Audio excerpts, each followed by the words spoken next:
మరి అమ్మాయిని చూసుకున్నావా? చూస్తున్నాను. ఆ పని మీద ఉన్నానక్క. పోనీ అమ్మాయి ఎలా ఉండాలో చెప్పు, మా వాళ్ళలో ఎవరన్నా ఉన్నారేమో వెతికి పెడదాం.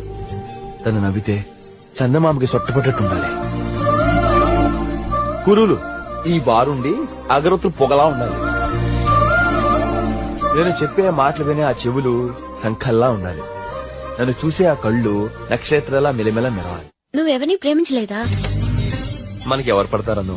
నిజం చెప్పినా అమ్మాయిలు ఎప్పుడూ నీలాంటి కోతుల్నే ఇష్టపడతారు.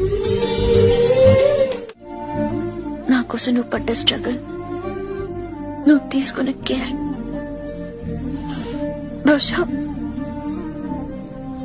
నా వాళ్ళు కూడా చేసుండే వాళ్ళు కాదేమో. నీకు నాకు మధ్య ఉన్న రిలేషన్ జస్ట్ ఫ్రెండ్షిప్ మాత్రమే కాదు, ఇట్స్ సంథింగ్ మోర్. అలాంటి రిలేషన్